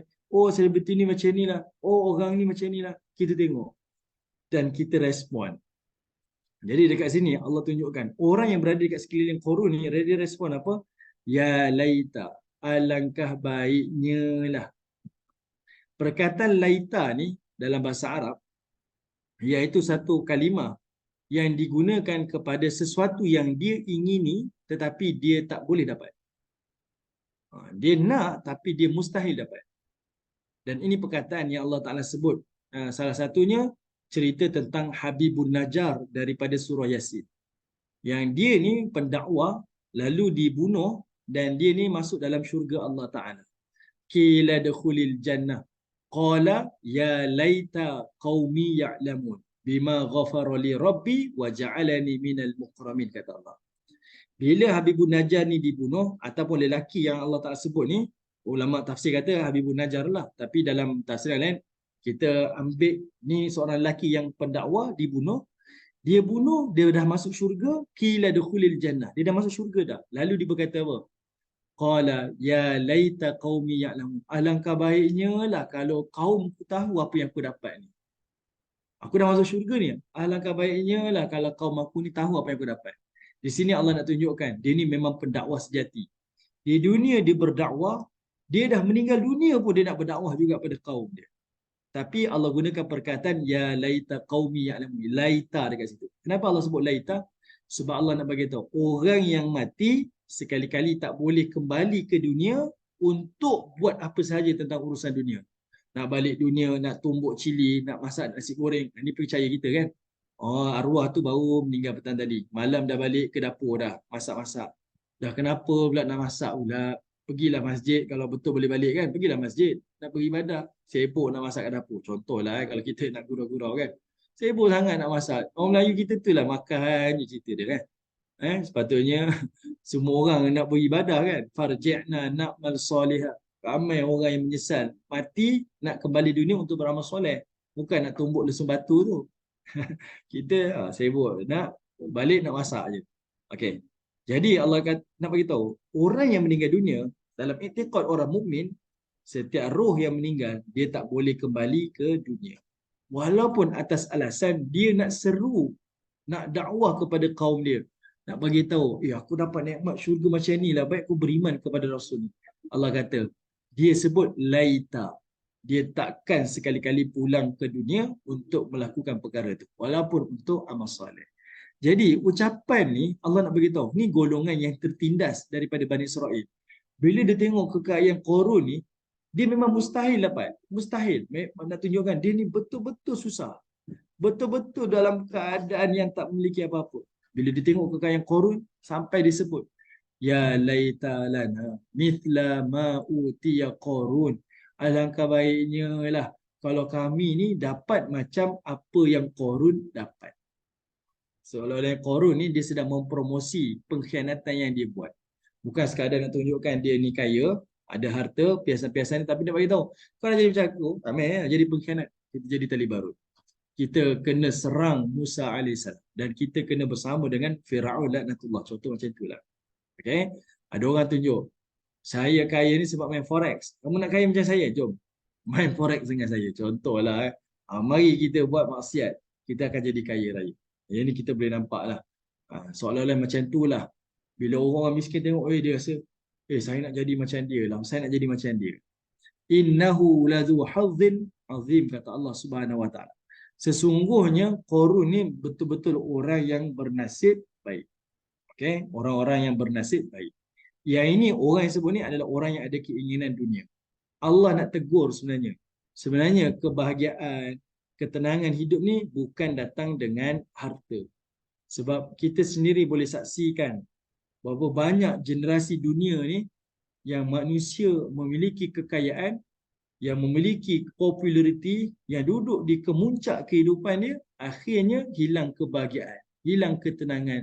Apa dia buat? Ambil dadah yang berlebihan, minum arak berlebihan, sampai sanggup bunuh diri, sampai sanggup buat apa sahaja.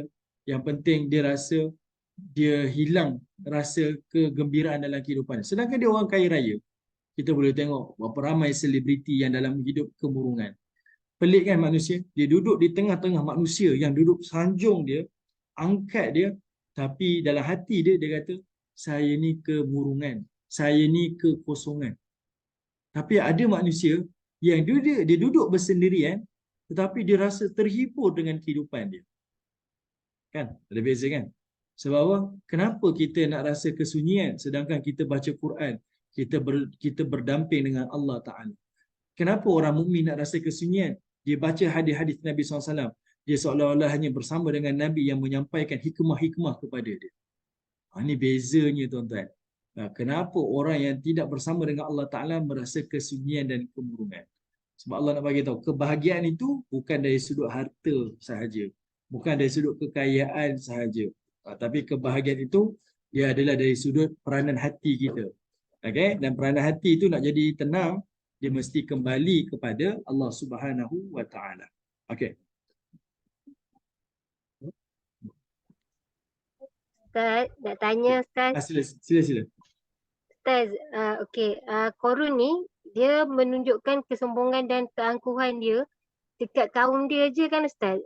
Betul tak apa saya cakap? Macam contoh dia menunjukkan kekayaan dia dekat Bani Israel saja. Dia tak boleh nak tunjuk kekayaan dia dekat bangsa Kipti sebab mereka memandang dia macam hamba. Betul ke Ustaz? Betul. Sebenarnya Qarun ni, sebab itu Allah highlight perkataan ala qaumi. Sebab yang dia boleh action, yang dia boleh belagak ni, iaitu pada kaum dia je. Iaitu golongan-golongan yang susah ni, tertindas ni. Bayangkan, ada orang yang kaya ni, dia duduk di tengah-tengah perkampungan yang ditindas. Dia tunjuk tu sebab dia nak tunjuk dia ada kelebihan. Dia ada sesuatu yang lebih daripada orang lain. Kalau dia tunjuk pada orang Kipti tak pandang dia pun. Sebab orang Kipti melihat Bani Israel itu adalah satu level hamba. Kamu adalah pekerja kepada kami. Kamu tak ada apa-apa pun. Kamu jadi tu pun sebab kami yang berikan kamu kekayaan. Dia memang sebab tu saya highlight banyak kali. Dia ni pengkhianat dan dia ni adalah tali barut. Orang Kipti tak pandang dia pun. Tetapi dia nak tunjukkan dia ni adalah someone, maka dia tunjuk di hadapan kaum dia. Sebab itu Allah highlight ala qaumi. Patutnya Allah sebut je fa kharaja fi zinati. Dia keluar dengan perhiasan dia. Tapi disebut ala qaumi itu sebab nak bagi tahu dia sengaja untuk menyakiti hati orang-orang Bani Israel, orang-orang miskin, orang-orang tertindas, orang-orang yang dihambakan di Mesir ketika itu. Sengaja dia buat macam itu. Yang itu yang menyebabkan dia ni menyakiti orang fakir miskin, lalu Allah hukum dia dengan hukuman yang cash. Okay, Allah hukum dia. Okay, sebab itu kalau ibu-ibu ingat lagi, ayat sebelum ni yang kita bincang, orang Bani Israel tegur kepada Qarun ni, yang dia kata apa? Wa ahsin kama ahsanallahu ilaik. Kamu kena buat baik dengan orang Bani Israel ni, bukan kamu sakiti hati mereka, bukan kamu kena buat macam ni. Kamu kena buat baik pada mereka. Seperti mana Allah buat baik kepada kamu. Allah bagi kesenangan, Allah bagi nikmat, Allah mudahkan hidup kamu. Sepatutnya kamu balas Allah Ta'ala-nya kebaikan tu dengan memberikan kebaikan pada orang lain. Kan ayat itu kita dah bincang sebelum ni. Sepatutnya macam tu kamu buat. Bukan kamu dapat nikmat tu, kamu pergi torture orang lain. Dapat nikmat, kamu sakiti orang lain. Kamu dapat nikmat, kamu tindas orang lain. Ni apa cerita? Macam itulah. Jadi Allah nak tunjukkan, perangai Qarun ni dia memang hati busuk lah. Buruk hati dia. Saya tak tahu ibu-ibu sejauh mana kebenaran yang Qarun ni punya kekayaan, dan sejauh mana yang kalau ibu-ibu pergi ke Mesir di satu lokasi namanya Fayyum di Mesir, iaitu adanya tasik yang namanya Qarun Lake. Tasik Qarun. Adanya istana Qarun yang tenggelam separuh. Adanya tasik Qarun. Tasik Qarun ni luas luas. Kalau saya bacalah, saya Google tadi. Tasik Qarun ni dia punya keluasan dia dalam rekod pengiraan lah, iaitu 2/3 besar Pulau Pinang. Dia 2/3 tu adalah tasik Qarun. Yang dikatakan yang tasik ni, dia timbul tasik ni setelah berlakunya gempa bumi. Dan orang-orang tempatan, orang-orang Mesir ni dia kata dipanggil tasik Qarun sebab di situlah harta Qarun, gedung-gedung harta Qarun tu ditenggelamkan. Cuba kita bayangkan je. Kalau betul lah yang tasik seluas mata memandang tu, yang sebesar 2/3 negeri Pulau Pinang tu, pulau campur dengan seberang perai yang dekat tanah besar ni, kalau betul lah 2/3 Pulau Pinang tu adalah harta Qarun, kaya betul juga ni. Kaya betul lah, boleh tahan lah kekayaan dia. Nah, sila. Silakan Pak Syimah. Alhamdulillah kami pernah ke Fayun. Puan Syima kami tak dengar, terputus. Ke saya seorang tak dengar, orang lain dengar? Ya, saya pun tak dengar. Puan Syima kami tak dengar.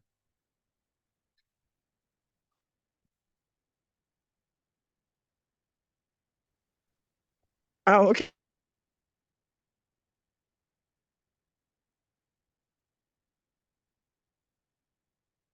Tak dengar Puan Syima. Tak dengar. Puan Syima pakai ni ke? Earphone ke? Kami tak dengar. Saya minta maaf, saya tak dengar. Okey, tak apa. Okey. Tapi Puan Syima mungkin boleh chat kot. Kami boleh baca kat sini. Nanti saya tolong bacakan. Dia terputus-terputus Okey. Minta maaf Puan Syima, saya betul tak dengar. Okey. Tak apa, nanti kalau Puan Syima boleh bagi tahu saya, nanti saya bagi laluan Okey. Baik, sekarang ni okey, kita tengok pada ayat yang berikutnya. Dalam masa lagi kan. Okey, kita tengok pada ayat yang berikutnya. Jadi Allah nak tunjukkan kepada kita watak-watak orang yang berada di sekeliling Qarun ni. Okey, mereka tengok harta dunia lah yang segalanya. Kita tengok orang kaya, kita tengok orang pakai baju bagus-bagus. Kita rasa macam saya nak macam tu, saya nak macam tu. Saya nak bahagia macam tu. Okay? Kita melihat dari sudut zahir sajalah, dari sudut material. Yang itu yang selalunya menjadikan manusia ni sempit jiwa dia. Okay? Sebab dia ada banyak keinginan-keinginan dia. Sebab itu para hukama sebab apa? Manusia ni hakikatnya dia bukan miskin, tetapi dia diberikan kecukupan. Tapi menjadikan dia miskin sebab dia tinggi angan-angan dia. Sebenarnya kita tak miskin kan? Kita dah bincang dalam surah apa sebelum ni? An-Najmu sebelum ni. Ataupun surah apa lagi? Satu lagi yang kita dah bincang sebelum ni. Iaitu Allah Ta'ala menyebutkan dalam kehidupan ni Allah berikan huwa aghna wa aqna.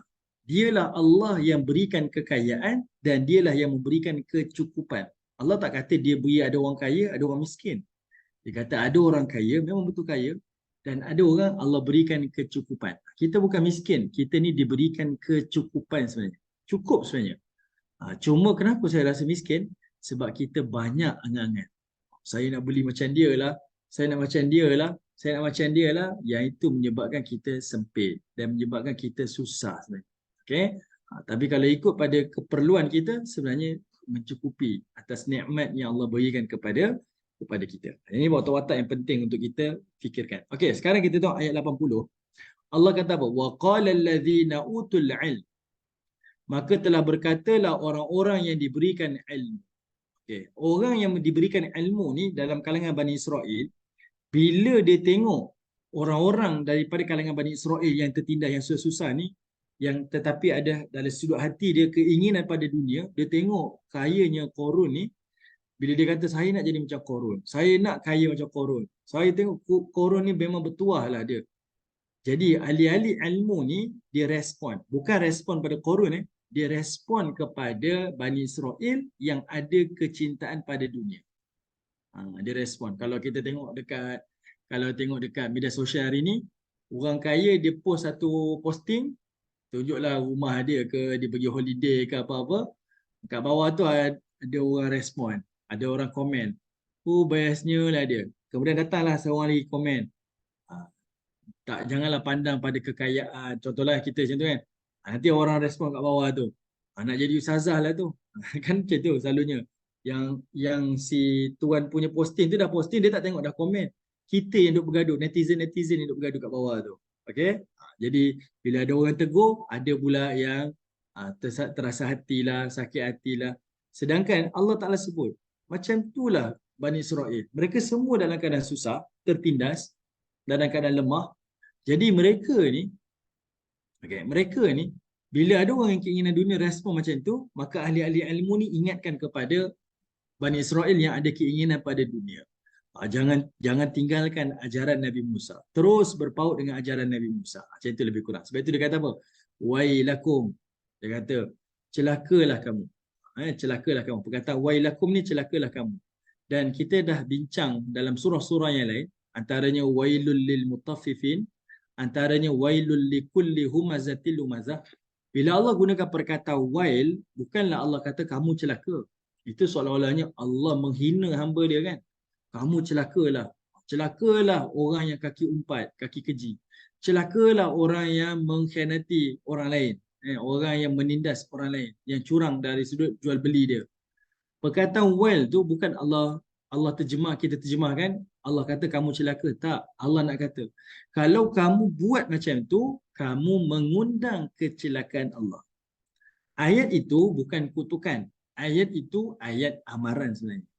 Ayat amaran, bukan kiasan kak, bukan ayat kiasan, ayat amaran. Contoh ayat ni Allah kata wailakum.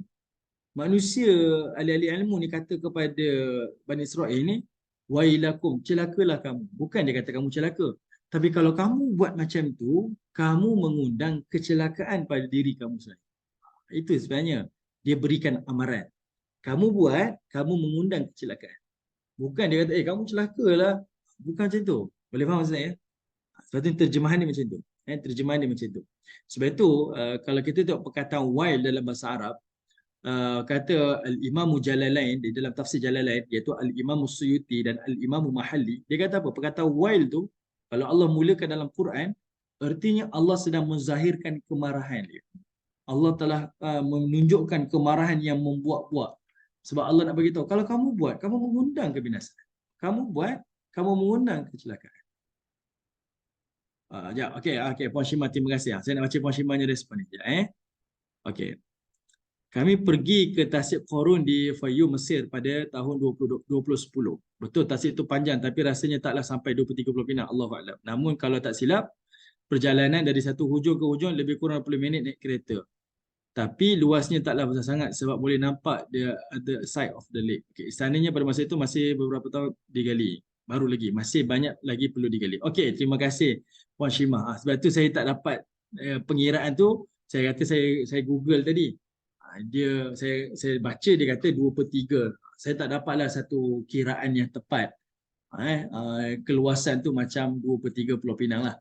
Tapi dari satu sudut, kalau kita tengok nampak luas lah, luas. Tapi kalau kita bayangkan, kalau betul lah kawasan tu adalah timbunan harta korun yang ditimbus, yang ditenggelamkan dalam bumi, ya Allah, besar, banyaklah harta dia, banyaklah. Banyaklah. Sangat banyaklah. Luas, kawasan tu luas, Tasik tu luas. Kemudian air tu warna gelap kan, daripada jauh nampak biru tapi bila sampai dia warna gelap, kemudian dia ada bau yang tak enak. Jadi banyaklah kisah-kisah yang disebutkan orang tempatan, lebih pada cerita rakyat lah, bukan lagi satu nas dalil yang bercerita tentang Qorun. Tapi kalau kita ambilkan pengajaran, macam itulah hakikatnya kan. Dari situ zahir kita tengok, nampak gah, nampak kaya, nampak hebat. Tapi hakikatnya dalaman dia kita tak tahu. Dia meronta, dia terseksa, dia rasa disakiti, dia rasa susah. Kita tak tahu. Seolah-olah macam itulah Allah Ta'ala sebut. Okey, cuma kita nak highlight jelas sekali ayat 80 ni. Allah Ta'ala kata, kalau kamu buat macam tu, maka kamu ni akan dicelakakan oleh Allah. Sawabullahi khairul liman amana wa amila salihah. Sesungguhnya pahala Allah itu lebih baik kepada orang yang beriman dan orang yang beramal soleh. Sebenarnya ini adalah kesimpulan ayat-ayat yang kita bincang selepas cerita Musa tu, tentang nikmat hidayah, tentang nikmat keimanan, tentang nikmat takwa, tentang nikmat harta. Ni kesimpulan ni. Sebab Allah nak bagi tahu kepada kita, yang manusia duk highlight tengok cerita tentang harta, nampak nikmat. Tapi manusia tak lihat yang lebih penting nikmat hidayah tu. Yang lebih penting nikmat keimanan tu. Yang lebih penting adalah nikmat takwa tu. Itu lebih besar daripada nikmat harta. Sebab itu kalau kita perhatikan daripada ayat-ayat yang kita bincang sebelum ni, bila Allah cerita tentang nikmat-nikmat tu, Allah tak datangkan dialog-dialog ni. Kan? Memang kita baca dah cerita 70 padri daripada Habsyah masuk Islam. Allah datangkan contoh. Tapi ayat-ayat tu direct je. Dia tak macam cerita Qorun. Bila Allah cerita tentang nikmat harta ni, Allah datangkan teladan. Melalui watak, melalui penceritaan. Sebab Allah nak tunjukkan, dari sudut harta ni manusia memang akan kalah. Manusia akan mudah tertawan. Manusia akan lihat, betul lah harta ni. Jadi nanti kita akan jumpa ayat lepas ni, yang mana Allah nak tunjukkan sekarang ni contoh kalau kita tengok ayat selepas ni, iaitu Allah menggunakan perkataan ayat 82, wa ka'annahu, Allah sebut wa ka'annahu, ayat 82. Qatadah sebut apa? Bila Allah gunakan perkataan wa ka'annahu tu, seolah-olahnya Allah nak kata apa? Sekarang kamu tengok depan mata kamu, benda tu dah berlaku dah dan kamu boleh saksikan. Perkataan wa ka'annahu tu. Dan hari ni kalau orang yang pergi ke Mesir, kalau betul lah yang Tasik Qurun tu adalah tempat Qurun yang sebenarnya, kamu sendiri jadi saksi. Ada orang yang dulu kaya, akhirnya Allah tenggelamkan dan Allah binasakan. Sebab bila kita cerita bab harta ni, orang kata betul ke kalau kita ada kaya ni kita boleh susah? Betul ke kalau saya kaya ni saya tak boleh beli kebahagiaan? Orang akan nafikan kan? Orang akan argue kita. Jadi Allah datangkan contoh, ni cerita yang dah berlaku. Ni cerita bukan orang miskin, ni cerita orang kaya yang Allah dah hancurkan. Macam itulah. Okey, baik. Last sekali, wala yulaqaha illas sabirun. Dan kata ahli ilmu ni, yang mana Allah rakamkan pada ayat ni, wala yulaqaha, dan mereka tak akan dapat pahala yang demikian ni illas sabirun, melainkan orang yang sabar. Okey, kenapa Allah gunakan perkataan orang sabar? Kita akan jawab pada pertemuan akan datang. Kenapa kaitan dengan orang sabar ni? Apa perkaitan cerita tentang harta tadi, cerita tentang kekayaan tadi ni, cerita tentang kesombongan ni, tiba-tiba ada kaitan dengan kesabaran? Kita akan jawab pada pertemuan akan datang. Okey? Sabar je lah ya. Jumpalah bulan depan, minggu depan insya-Allah. Wallahu ta'ala a'lam. Saya berhenti dekat sini ya. Okey, terima kasih kepada semua. Mungkin saya serahkan pada Puan Shima kalau Puan Shima ada iklan ke? Kalau ada lah, Puan, silakan.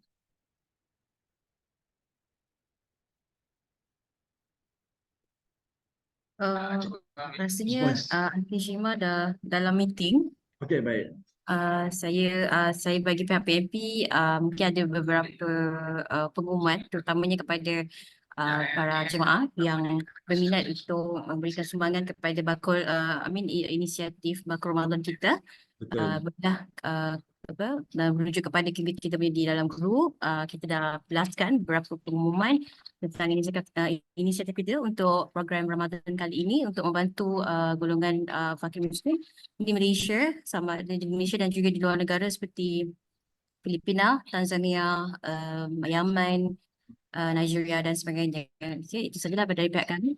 Terima kasih Ustaz. Baik, terima kasih Cik Syikin. Betul, Bakul Ramadan ni kami di PMP, Pertubuhan Minda Progresif ni, kita dah buat bertahun-tahun dah. Kita bantu rakyat Malaysia dan juga kita bantu rakyat Muslim di luar negara. Dan kalau perhatikan yang kita bantu di luar negara ni semuanya negara-negara yang bukan majoriti Muslim lah. Sebab kenapa kami bantu? Sebab ramai NGO Muslim dah bantu banyak negara Muslim. Tapi tak ramai yang bantu Muslim di negara yang majoriti Muslim. Jadi sebab itu kita ambil peluang di situ untuk melakukan amal soleh dan nak memanjang-manjangkanlah jariah-jariah penyumbang melalui Bakul Ramadan. Kami istilahkanlah program ini sebagai program Bakul Ramadan. Okay? Saya sendiri pun kalau di kawasan saya ni di Kuala Selangor ni saya sendiri yang uruskanlah dululah. Baru-baru ni betul, baru-baru ni pun saya uruskan, tahun lepas pun saya uruskan. Cuma yang kita buat program besar tu ada tahun 2022 tak salah saya, 2020-2021 kita buat program besar lah yang saya sendiri yang uruskan, saya sendiri yang jalankan. Dan dan saya nak sampaikan ni bukan satu program yang kita kupuh atau orang kita belanja, tak. Kita sendiri yang sampaikan, tak ada apa keuntungan pun kita ambil. Memang kita nak memudahkan lah. Okay. Baik, terima kasih pada semua. Mohon maaf atas kekurangan, kesilapan dan sebagainya. Semoga bermanfaat dan kita jumpa lagi pada pertemuan minggu depan. Wallahu ta'ala alam. Assalamualaikum warahmatullahi wabarakatuh. Terima kasih. Waalaikumsalam warahmatullahi wabarakatuh. Subhanallah.